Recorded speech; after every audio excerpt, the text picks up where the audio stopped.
Well, the next speaker is... Thank you, Professor Haley, for providing such in-depth and detailed information with all the facts, figures, and your insights as well. I now call upon the next speaker, Madam Neelakanti Ford, Director, Europe and Asia, KFC Consulting, and Vice Chairperson for the Ireland India Business Association. Thank you, ma'am.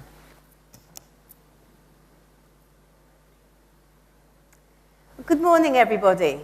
It's delightful to see you here. My presentation is going to be more general. I think it's sometimes important when you're looking at policy and regulatory issues, we tend to get bogged down in serious detail. So what I thought we would do before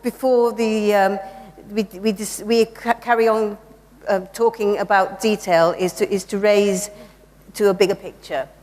So the first thing I'm going to do is introduce myself. I'm going to talk to you about the Irish context, and then I'm going to talk about the theory around drivers for growth, and I'll leave you with some things to consider.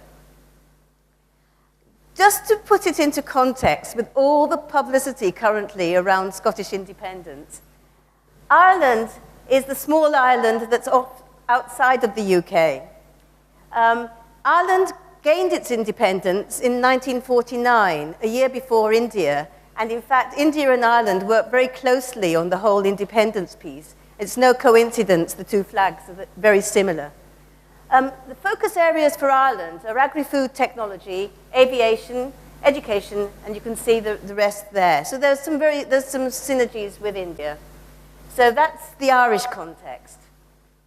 Now, policy and reforms. Transparency and speed in governance, that's what we're looking for. So the big ideas around making things happen faster, getting to market faster, getting more involvement, sharing industry. Unfortunately, the implications for business sometimes aren't as transparent as you'd like to think. So in terms of growth in manufacturing, so we've heard a lot about the opportunities in Asia, but it's sometimes important to think about what the counter argument is. So for instance, FDI into retail. If there's no FDI, then it makes the market static. In terms of interest rates and access to modern technology, it's about making it happen. It's actually about linking up the dots. Education, again, it's great to say we need more education, we need to drive more educational opportunities, but actually having the clarity, having the big picture, having the alignment, and having the direction is key.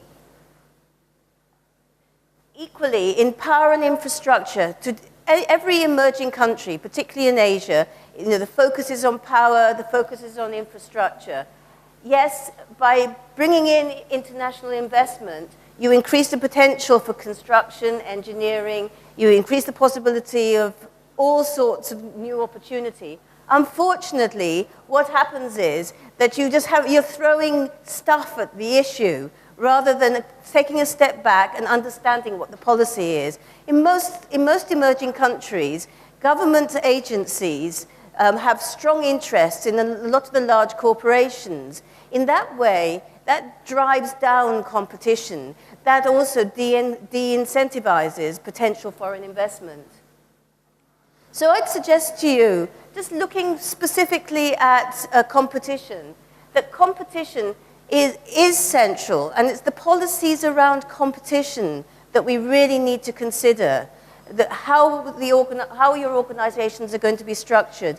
I did a very interesting exercise with a number of policymakers earlier this week, and they had one role. They were having to come up with a policy across a number of different activities. They had one task to agree the policy, and despite everything that was there, they could not come up with one way of doing things. And why is that? Because people who create policies are people, and people come with various backgrounds, various country ideologies, various beliefs, various politics. And you need to take that into account when you're talking about policy. Otherwise, you're going to be missing a very important trick. In India currently, gas pricing is a big conversation, particularly in the context of the infrastructure. We're growing gas infrastructure, we're introducing licenses for city gas networks, and gas pricing is a big issue. And currently, there is no central policy or agreement on gas pricing. And for all of those reasons, there's large government interest in all the power companies. There are lots of vested interests in the different states as to pricing for power. So it's completely demoralizing and de-incentivizing foreign investment. So consider those thoughts when you're talking about policy going forward. Finally, as I said, this is about people. Policy is about people. Agreeing and making business go forward is about people. Doing business, when Asia's powering global growth, Asian buildings tend to be far more decorative than Western buildings. Think about that when that applies. That's in the architecture and in the art. Think about that when it applies to people as well, in terms of business relationships. In emerging countries specifically, and in Asia, there's very much more of a family orientation to business. There's very much more of a hierarchical culture to business. Hierarchical cultures are fine, but just think what that does. So hierarchical culture tends to reduce innovation. So you have to consider all of these things. And then when you finally get everything in place, then you can start to discuss the policy. I finished my conversation there. Thank you very much.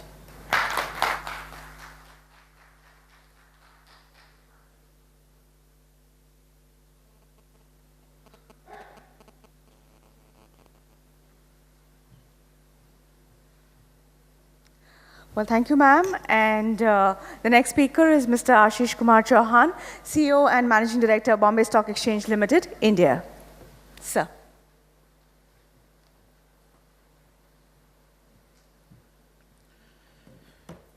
Morning, ladies and gentlemen. It's a pleasure and honor to be in front of you. My views are basically about India. Many of you would have heard of India over the last 2 days, and many of you are Indians. So I have a difficult task to speak after two professors and two ladies.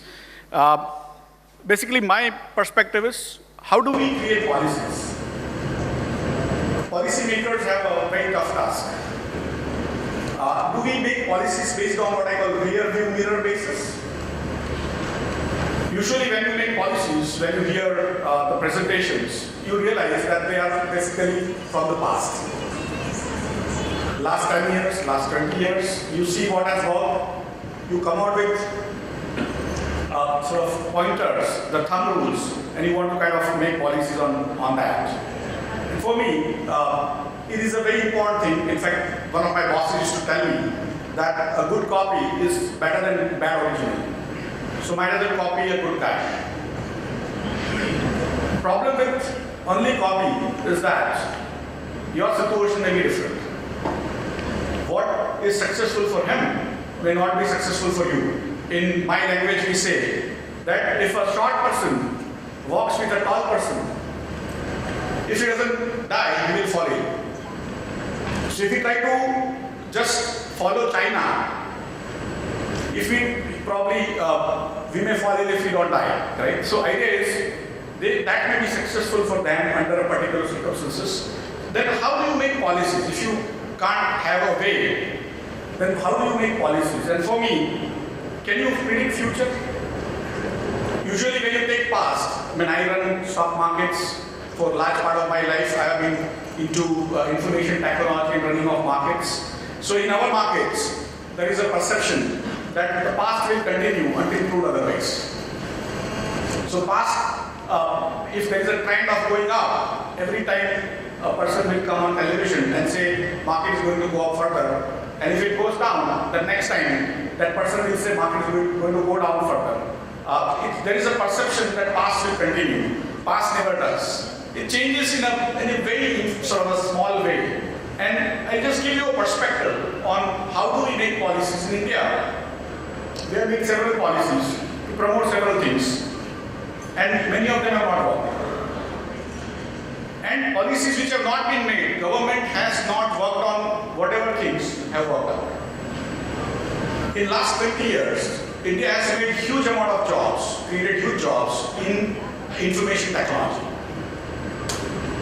When I was studying around 30 years back, India used to produce maximum 400, 500 engineers in computer science. When in 1990s and 2000, huge number of employees were required, which were supposed to have IT knowledge. We did not have engineering colleges. Suddenly, when the jobs were there, people started learning. So for me, where government doesn't look, probably it works at least in India. And that is one of my lessons of making policies that don't make policies.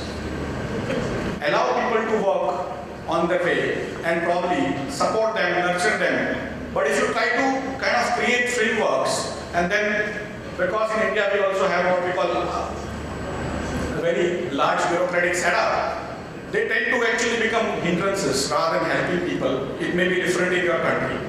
But in our situation, we have realized that we are a very, very large country. We are larger than US and Europe put together. Add Russia into that, we are still larger. We are 2% of world's land mass and 16% of world population.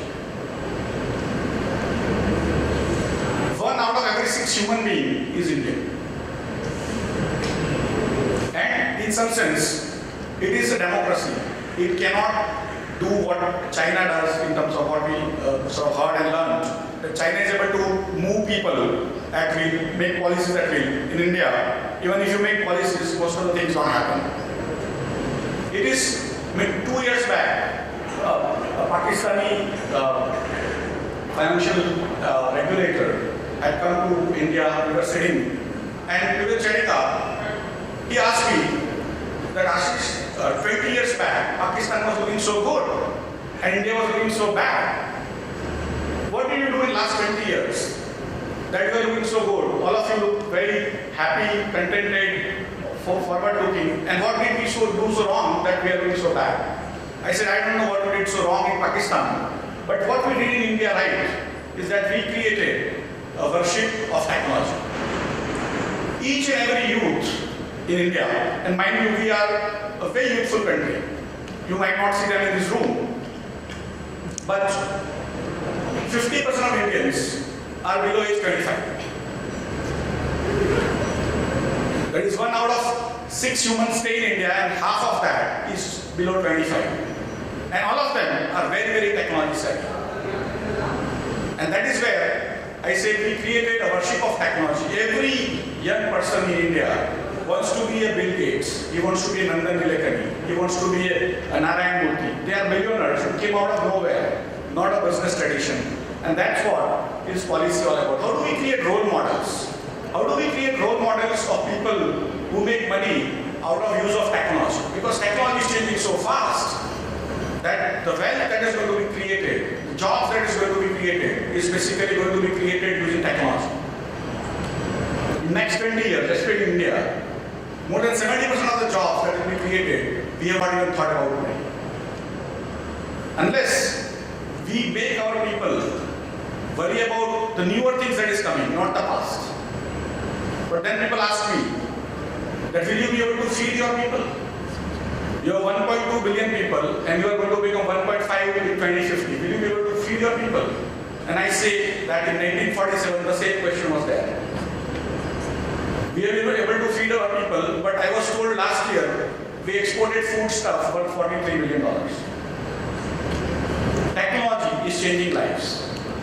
Technology is changing the way the life works. And if you can create the processes, frameworks, which nurture technology in young people in your countries, for me, that is where your country is going to move forward. We have taken ourselves as India a framework where making money, creating entrepreneurship using technology is where the government is working on, where The exchanges like Bombay Stock Exchange is working. We have SME platform, a small and medium sector enterprise platform.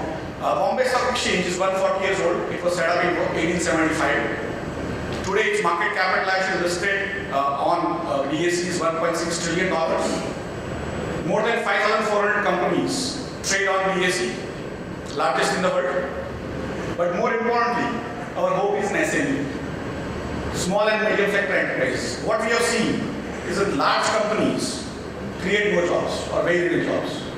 They are highly automated, they take billions of dollars, but the number of jobs they create per rupees million invested are very few. SMEs create a huge number of jobs compared to large companies because they are less automated and they are able to actually create more and more jobs. In last 2 years, in 2012, BSE started an SME platform. In last 2 years, we have got 66 companies listed on SME platform. The market capitalization of those companies is $1.3 billion. 15 more will be listed in next 1 month itself. Every day, India has almost 12 lakh, that is 1.2 million companies registered with the registrar of companies, out of which at least 50,000 can potentially list. And we think some of them will become the largest companies in the world going forward using technology, using a social framework and so on and so forth. And that is where India's hope is. Somewhere on the line, since we are talking about technology, for me, which are those technologies that are going to change the world? Information technology in the last 20 years has changed the world immensely, but it is losing now steam. What are those 10 new technologies that are going to be larger than information technology going forward? One of them is what we call 3D printing. It is going to change manufacturing the way we know it. It is going to be completely different. You can print this table at your home. You can print this room at your home. 3D printing is going to change many industries going forward. It is coming to a sort of